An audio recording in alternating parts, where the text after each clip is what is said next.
Assalamualaikum warahmatullahi wabarakatuh. Halo guys, kembali lagi bersama saya Bobby Heren. Kali kita akan kembali komentari video dari Didi Juli yang judul MK Islamologi di STI ajarkan fitnah kepada Nabi Muhammad. Kabalik bos. Kita akan langsung tonton videonya, habis itu akan kita komentari guys. Shalom saudaraku, salam sejahtera dalam kasih Kristus. Jumpa lagi dengan saya, Didi Juli. Kita akan belajar berapologetika bersama-sama di channel ini. Saya agak tergelitik ketika saya melihat short video dari video channel Ustadz Kodonditan ini ya, dimana dalam video itu dua mualaf, Kodonditan dan tamunya itu ya, saya pernah bahas di video saya yang dulu, mengatakan bahwa di STT itu isinya memfitnah Nabi Muhammad katanya dalam mata kuliah Islamologi. Sebelumnya mari kita bersama-sama melihat video berikut ini. Selain itu apa lagi yang dipelajari di Islamologi? Nabi Muhammad tuh suka anak kecil, pedofil tuh. Gituan ya dipelajarin ya, ya. Islamologi ya. Ya. Lalu Oke. Terus. Lalu Nabi Muhammad tuh egois. Oh. Jadi beliau istrinya banyak, tapi umatnya dibatasi 4. Jadi banyak hal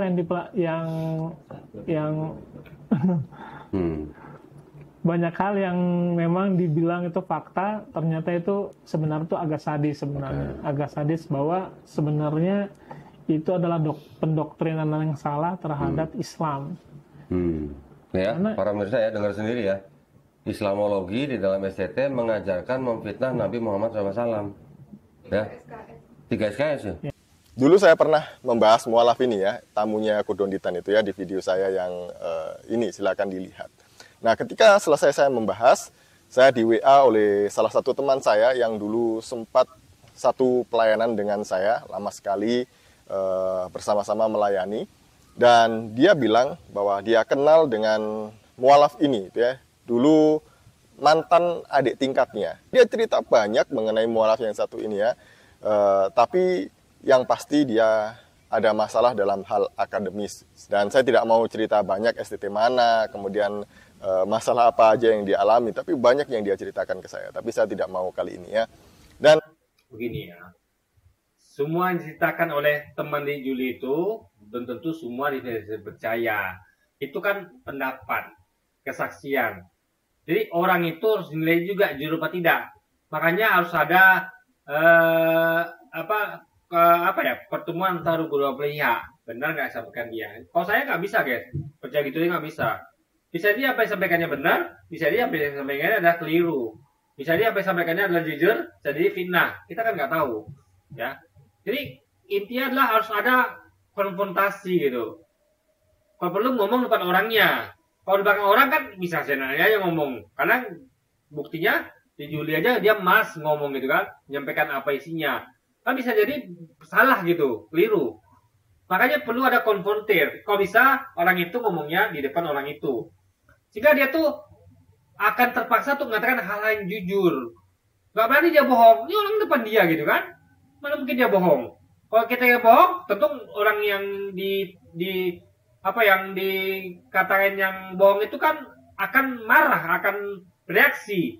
Kalau jujur kan orang yang itu kan akan minimal dia akan mau apa lagi memang itu sebenarnya. Ini nggak bisa hanya cerita dari sebelah pihak tanpa mendengarkan pihak lain. Kalau perlu ditemukan, nggak bisa begitu guys. Ya. Kembali kepada apa yang mereka sampaikan. Ketika si mualaf ini menyampaikan bahwa di STT mengajarkan mengenai hal-hal yang tidak baik, yang buruk lah ya, mengenai Muhammad dan Islam gitu ya. Sebenarnya ini kebablasan ya apa yang dia sampaikan ini. Ini ngaco ini. Ini fitnah loh. Sebenarnya kemudian Ustadz Donditan tadi itu mengatakan gini ya. Nggak bisa dia tuh mengatakan itu fitnah tanpa ada konfrontir. Gini ya. Kita tahu ya. Dalam institusi yang namanya STT atau apapun itu, ya, ada guru-guru atau orang yang menyampaikan di luar itu, menambahkan tuh ada, berasumsi sendiri ada, ya. menyampaikan pendapat sendiri ada gitu. Nah, jadi kita nggak tahu nih apakah itu gurunya yang bablas atau memang materinya yang bablas gitu. Karena gini, Nabi Muhammad itu ya nggak ada dia menikahi anak kecil. Ada, jadi karena ini adalah hal yang diperdebatkan dalam Islam sendiri. Ada hadis bahkan Nabi Muhammad itu menikahi istrinya itu di umur 19 tahun. Ada hadisnya gitu, dan saya yakinnya di situ. Kenapa? Karena di situ hadis sahih yang memang logik gitu. Dia terangkan situ kenapa umur 19 tahun. Dan itu masuk akal dibandingkan hadis lain yang mengatakan nikahnya umur 9 tahun gitu kan. Nah, itu menurut saya dalil itu agak kurang meyakinkan, kurang terpercaya. Kenapa? Karena yang menyampaikan itu adalah orang yang sudah berusia lanjut, yang yang diragukan ingatannya gitu guys. Jadi lebih masuk akal yang 19 tahun, karena dia menjelaskan dengan sejarah gitu, bahwa ada persamaan waktu tertentu, ada timelinenya, sehingga itu bisa lebih percaya gitu. Nah, jadi ini nggak bisa dikatakan bahwa Nabi Muhammad itu pedofil. Itu jelas sekali offset guys ya. Karena kecuali hadisnya satu, Nabi Muhammad itu tidak ada dikatakan di hadis lain nikah 19 tahun itu oke. Tapi hadisnya kan ada beberapa gitu. Gak satu, gak tunggal gitu guys. Nah, dan ini apa namanya? Ini kan Nabi, utusan yang mulia. Kalau memang dia pedofil ya, suka anak kecil, logikanya kenapa kok istrinya banyak yang lebih tua? Satu yang ada tuduh anak kecil, tapi selebihnya tua-tua. Orang kalau hobi pada sesuatu, dia nggak cukup satu, nggak cukup. Coba gini, saya hobi mobil Ferrari, ya, mobil sport car, supercar. Saya punya satu Lamborghini misalnya, tapi punya mobil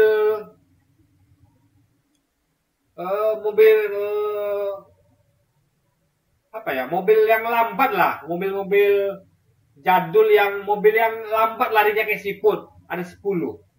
Nah, kira-kira orang melihat saya hobi Lamborghini apa hobi mobil antik? Ya mobil antik lah, mobil antiknya 10, Lamborghini cuma 1. Nah, harusnya kan kebalik.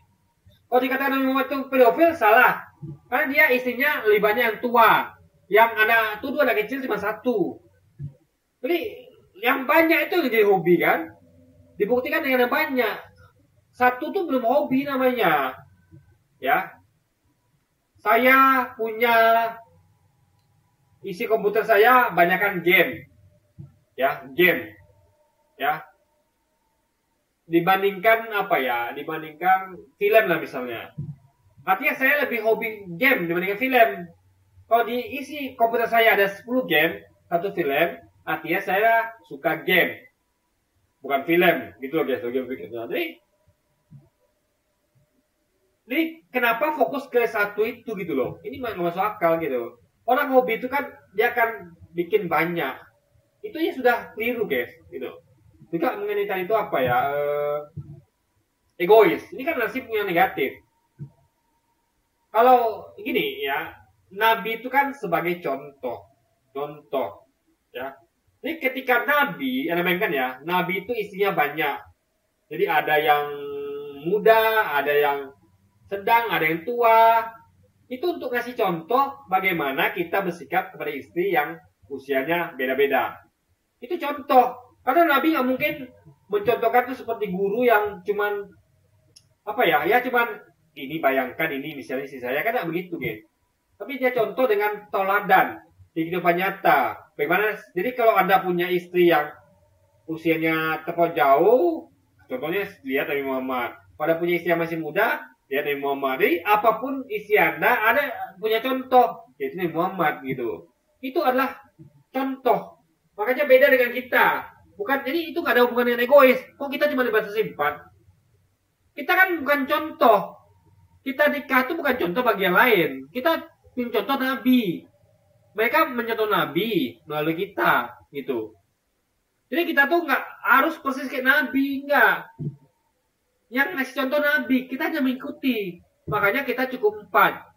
Karena jangan 4 ya, saya 2 nggak mau guys. Karena saya nggak susah untuk berlaku adil. Poligami itu bukan hal mudah, itu sulit sekali. Kalau nggak mau bilang mustahil, hanya orang tertentu saja bisa bilang itu. Karena memang harus adil itu yang susah, ya, susah adil tuh guys, betul-betul susah. Maka saya pilih tidak poligami gitu, karena susahnya beliau adil. Itu hanya orang-orang dengan ketatan tentu aja bisa adil gitu kan. Oh, isinya fitnah ya. Sebenarnya yang memfitnah ya mereka berdua ini. Nah, di STT itu memang belajar Islamologi. Ingat ya, itu ranah akademis. Di dalam ranah akademis itu tidak ada yang namanya hoax, gibah, apalagi fitnah. Oh, jangan salah. Ya, akademis ya guys ya. Contoh, misalnya kita belajar sejarah ya.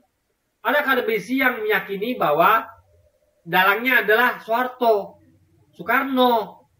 Ada yang bilang akademisi dalangnya itu adalah PKI. Mana yang benar? Semuanya akademisi loh.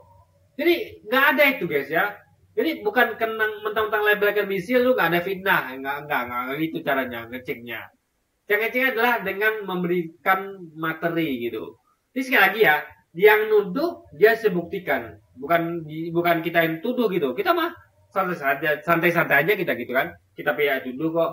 Maka ketika dia menyampaikan tuduhan bahwa itu adalah bohong, jadi harus dibuktikan gitu.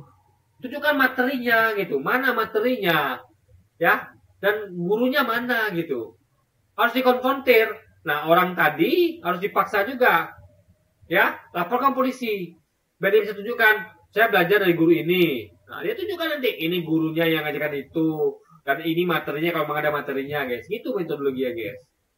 Karena murni itu belajar dari kajian akademisi, bukan orang gibah di situ. Dosen cerita ngalor ngidur, ngawur gitu, bukan begitu. Dosen itu manusia biasa. Dia juga punya kecenderungan untuk berlebihan. Ada, guys. Jadi manusia tuh jangan ada menganggap itu Tuhan atau malaikat, tidak. Apalagi kalau misalnya Muhammad itu dituduh nikahi anak di bawah umur. Itu kan ujung-ujungnya pasti akan gampang mengatakan bahwa pedofil. Gampang sekali guys. Karena nggak ada lagi analogi lain gitu. Menikah anak di bawah umur sama dengan pedofil. Padahal isinya lebih banyak yang tua dibandingkan yang ini cuma satu guys. Jadi apa ya saya katakan juga kayak tadi egois. Itu masuk akal gitu. Karena itu tinggal mempesekkan saja gitu. Orang yang harusnya Nabi sebagai memberi contoh istri banyak. Kenapa dia istrinya banyak? Muhammad 54 karena sebagai contoh dipersepsikan menjadi egois. Itu bisa terjadi. Dan itu loh masuk akal gitu kan. Nggak ada itu. Isi fitnah seperti itu nggak ada. Jadi Islamologi itu hanya mempelajari mengenai agama Islam. Jadi dia tuh mengklaim. Ingat ya. Yang mengklaim itu nggak punya beban tanggung jawab untuk membuktikan. Yang membuktikan itu adalah yang nuduh gitu loh. Yang klaim tidak ada. Saya dulu kuliah di Leiden. Saya dulu di STT diajar begini gitu. Gak bisa Anda katakan dia itu apa namanya Ya yang sendiri katakan tadi, yang nuduh tuh kan Anda. Ya Anda harus bisa buktikan, bukan dia buktikan gitu kan. Cukup sebagai pengenalan ya, sebagai pengenalan supaya kita juga mengenal mengenai Islam. Dan perlu diketahui juga bahwa di STT tidak hanya gini ya. Kalau ini gini ya. Kalau memang diajarkan yang benar, ya. Kenapa nggak yang ngajarkan Islam itu adalah ustadz? Kan judulnya adalah Islamologi. Ya dari sudut pandang Islam. Kalau memang mau yang benar ya undang ustadz gitu. Undang ustadz itu ngasih materi sana. Ini Islam loh, datanglah Ustaz Abu Somad misalnya, atau Ustaz Adi Dayat. Itu baru Islamologi yang benar. Tapi kalau yang ngajar pendeta, ya kita tahu lah pendeta bagaimana. Ini Juli ini pendeta ini. Luis Presto pendeta. Dia pasti nganggap ya, pasti kepercayaannya bahwa Muhammad itu menikahi anak kecil. Itu pasti. Muhammad itu istrinya banyak, pasti itu. Ya, mereka bisa nilai macam-macam. Oh, ini egois atau apa, itu bisa terjadi. Wong mereka itu bukan Muslim, bukan pendukung Nabi Muhammad, tapi adalah orang yang kontra dengan Nabi Muhammad. Dan kita banyak lihat narasinya kan, mereka itu menjelekkan Nabi Muhammad. Itulah guys ya, itu kan mereka pendeta. yang ngajarkan itu kan pendeta di Islamologi itu. Ya ujungnya begitu juga nanti. Pasti mengatakan Nabi Muhammad tidak gitu. Karena mereka ini semua pendeta guys ya. Ya atau minimal mereka ini adalah jemaat gitu. Dan kebiasaan mereka memang begitu. Ya, nggak mungkin mereka ngomong yang berbeda Nabi Muhammad itu nggak mungkin. Oh Nabi Muhammad itu jujur, Nabi Muhammad itu adalah begitu, nggak mungkin. Pasti dia akan menjadikan Nabi Muhammad, ya. Dan kita bisa buktikan itu di video-videonya. Nah, tonton tuh video-video saya yang bahas mereka tuh bahas Nabi Muhammad, itu ada banyak sekali gitu. Nah, saya terbukti membantah itu. Artinya mereka memang terbukti, ya. Itu tadi. Kalau mereka saja begitu, ya itulah cerminan di STT itu guys. Kan di situ yang ngajar itu adalah pendeta. Pendeta kok ngajar Islamologi. Yang ngajar Islamologi itu adalah ustadz harusnya, bukan pendeta guys. Itu logikanya kan. Tentu kalau mereka mengajar Islam tentu tentang dari sudut pandang Kristen, yang mana Kristen itu meyakini bahwa ya Muhammad itu seperti itu, egois, pedofil dan segala macam gitu kan. Itu memang udah banyak kita udah rahasia umum lah guys logikanya kan. Belajar mengenai Islamologi, tapi ada mata kuliah yang namanya itu agama-agama. Jadi semua agama di dunia, bukan hanya Islam, itu dipelajari gitu ya, supaya kita itu menjadi mahasiswa yang wawasannya luas gitu. Karena saya juga pernah. Bukan wawasan luas. Kalau diajari dengan pikiran terbuka, itu baru wawasan luas. Misalnya yang ngajar tuh ada pendeta, ada ustadz, ada perbandingan. Yang ngajarin pendeta, tentu diajarin dengan sudut pandang Kristen, dengan dogma imani saja, ya pastilah Islam itu adalah kadrun misalnya. Pokoknya Islam itu pasti sesuai dengan iman mereka lah guys, dogma mereka lah.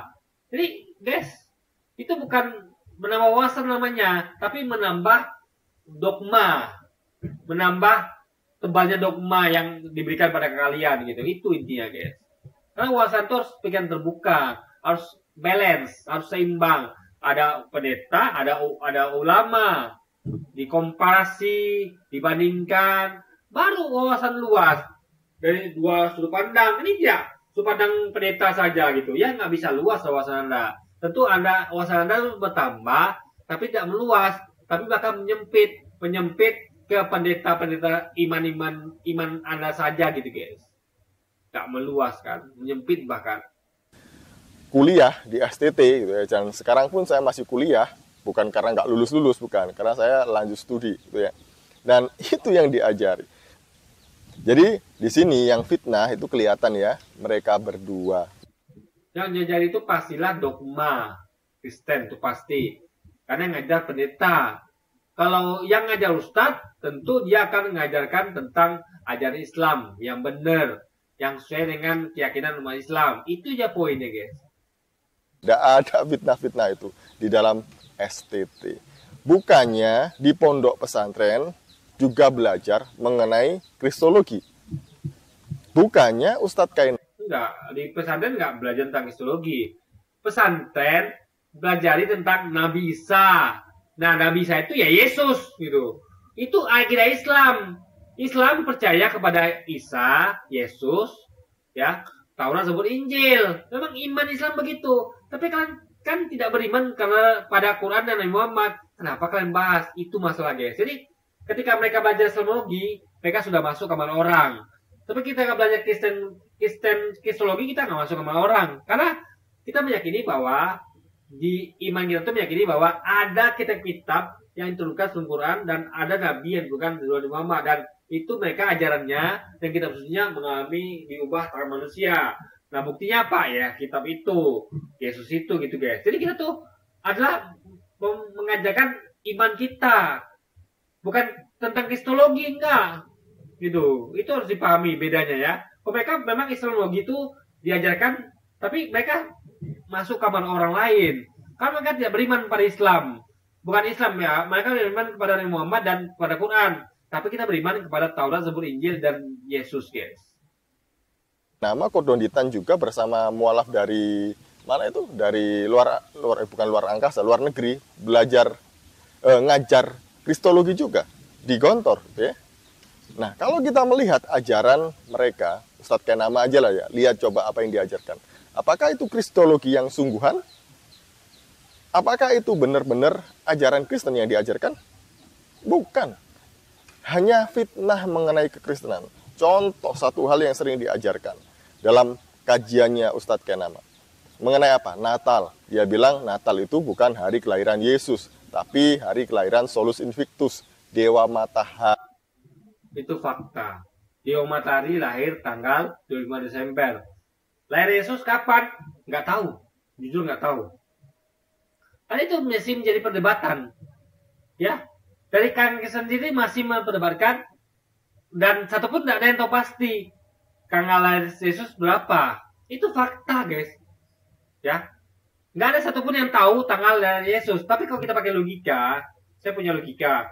Ada kisah-kisah di dalam Alkitab yang menerangkan bahwa Yesus contohnya lahir ketika gembala sedang menggembalakan ternaknya untuk cari makan rumput. Logikanya, Desember, apalagi tanggal 25 adalah musim salju. Logikanya, ada nggak gembala yang mengembalakan di padang rumput untuk memberi makan ternaknya? Kan nggak ada, musim salju. Artinya, kuat dugaan, kemungkinan, logika, Yesus nggak mungkin lahir tanggal 25 Desember. Ya, pasti bulan lain, yang mana tidak musim salju, yaitu mungkin sekitar bulan Juli, Agustus. Karena waktu itu memang waktunya musim panas, sehingga waktu itulah gembala itu banyak yang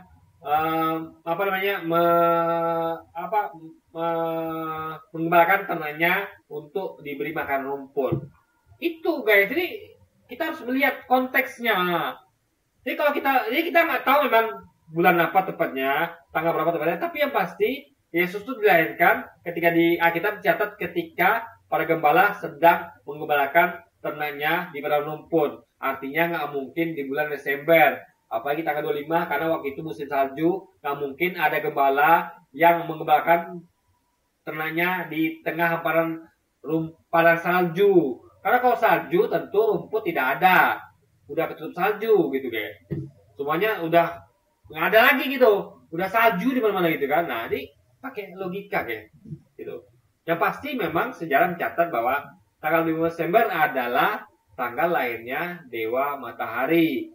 Yesus itu masih diperdebatkan, tapi saya katakan dalil tadi, logikanya kuat dugaan Yesus bukan lahir tanggal bulan Desember, tapi bulan-bulan Agustus ketika para gembala sedang mengembalakan ternaknya untuk mencari makan rumput guys.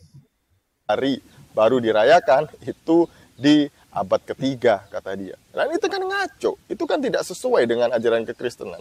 Karena Natal itu sudah dirayakan sejak Yesus lahir dan kemudian Iya, kerangkanya Yesus lahir. Tapi kan itu kalau lihat sejarahnya, itu kan diambil dari kelahiran Dewa Matahari Romawi. Karena agama itu kan, agama Yesus ini kan dibawa ke Romawi, ingat. Romawi menjadikan agama Kristen jadi agama resmi bangsa Romawi. Artinya itu diadopsi bangsa Romawi sehingga kental dengan adat Romawi. Nah, itu kan ada sejarah mengatakan bahwa karena selama event kelahiran Dewa Matahari di Desember itu panen itu sepi. Nah, akhirnya mereka dalam sejarah itu tuliskan penelitian sejarah, mereka berusaha supaya orang-orang itu tetap merayakan 20 Desember, ya. Oke lah, mereka ini nggak mau merayakan Dewa Matahari karena mereka sudah punya Yesus gitu kan. Ya mereka ubah aja tuh, ya. Yesus tuh mereka patok lahir tanggal 2 Desember, biar sama dengan Dewa Matahari mereka. Itu yang dipahami di Juli dan kawan-kawannya gitu. Masalahnya kok bisa sama persis dengan hari kelahiran Dewa Matahari. Sementara Dewa Matahari adalah dewa yang diyakini oleh bangsa Romawi, dan bangsa Romawi pula yang mengadopsi Kristen sebagai agama bangsa resmi bangsanya guys, negaranya gitu kan. Tetapkan tahun 189 Masehi oleh Patriark Demetrius. Dulu sudah dirayakan juga oleh orang Kristen, hanya iya itu karena para ahli tidak tahu sebenarnya tepatnya Yesus kapan lahir. Cuman itu tadi karena tepan Kaisar Romawi, dia tuh pengen ya tanggal Desember tuh tetap orang tuh merayakan sesuatu. Nah, dia bikin aja tuh ya sejarah ini sejarah ya. Dia bikinlah Yesus tuh ditetapkan lahir tanggal 2 Desember. Padahal penelitian Yesus tidak dipastikan lahir bulan apa. Tapi kalau kita pakai dalil ya, kembali ke dalil yaitu tadi ketika gembala sedang mengembalakan ternak dan rumput ya tim sekitar bulan Juli Agustus guys. Diseragamkan waktunya di tanggal 25 Desember ya, berdasarkan apapun hitungannya tetap di tanggal 25 Desember gitu. Jadi jangan sebar fitnah gitu ya. Ada banyak lagi yang mereka ajarkan mengenai kekristenan. Tahu sendiri kan apa yang mereka ajarkan dalam kajian kristologi. Karena Yesus adalah orang yang sama-sama diyakini baik Islam Kristen, sehingga kita berhak membahas orang yang kita yakini. Tapi mereka kan tidak meyakini Muhammad, meyakini Quran. Jadi kalau kalian nggak yakin, nggak beriman pada sesuatu, jangan bahas. Kita beriman pada Yesus, beriman pada Taurat Zabur Injil, ya kita bahas gitu loh. Jadi kita tuh hanya boleh membahas yang kita imani. Yang kita imani kita bahas.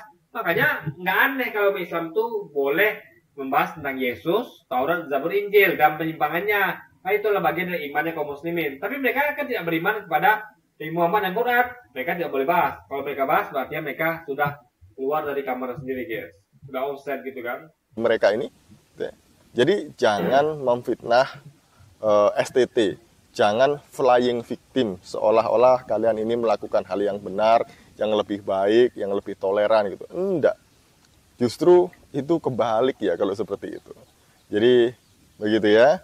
Makanya kalau kuliah itu yang rajin belajar, rajin baca, supaya nggak drop out. Kalau drop out ya begini gitu ya. Sekian dari saya. Shalom. Salam. Gini ya. Orang itu ya, kalau nggak percaya ngapain coba? Ya. Anda tahu nggak kayak contoh kemarin tuh si Timothy Ronald ya. YouTuber tuh guys. Dia udah merasa lebih cerdas dibandingkan gurunya, ngapain lagi dia sekolah gitu. Atau ada misalnya gini, saya latihan berdiri tertentu. Misalnya saya tuh latihan karate. Tapi saya nggak yakin karate ini bisa membuat saya tuh jadi kuat, hebat. Saya meyakini Wing Chun. Ya saya ngapain lagi latihan karate? Wong saya percaya Wing Chun, ya saya di ibadah udah nggak percaya lagi gitu. Udah malas-malas latihan gitu. Ya sudah. Nggak salah saya gitu kan. Kan saya pakai cari orang itu, dia nggak percaya lagi pakai stem. Sehingga direcokin tentang Islamologi ya, dia ini apa coba? Kok begini acaranya gitu kan? Padahal yang dia logika dia mengatakan nggak seperti ini gitu. Nah makanya dia tuh ya namanya iman nggak bisa dipaksa guys. Jadi kalau Anda mempelajari sesuatu yang tidak Anda imani, ya Anda akan bentrok nanti. Karena ini kan ngomong tentang iman, ngomong tentang teologi, ngomong tentang iman. Bukan sesuatu yang lain. Bahkan yang lain aja misalnya tentang diajarin bahwa misalnya teori Darwin, nenek moyang kita adalah monyet, itu orang banyak nggak setuju gitu. Meskipun itu kata orang akademis, teori akademis, orang nggak setuju gitu. Saya nggak setuju gitu. Nah itu hak orang untuk ketika dia bandel, saya nggak percaya itu. Terus saya ngomong kan, ini teori evolusi Darwin, kita dari monyet. Saya bantah. Nah itu saya di DO. Nah itu apa nggak bisa dipatokan kita tuh malas atau enggak. Kita punya prinsip, kita punya iman. Jadi sesuatu yang kita imani itu nggak bisa dibeli apapun gitu. Mau kita DO kayak mau apa kita nggak peduli. Mau kita pertahankan kepercayaan kita kok, logika kita gitu kan. Amaras, Tuhan Yesus memberkati. Oke, jadi mungkin sekian dulu aja video kita kali ini dan sampai jumpa lagi di video-video selanjutnya. Wassalamualaikum warahmatullahi wabarakatuh guys.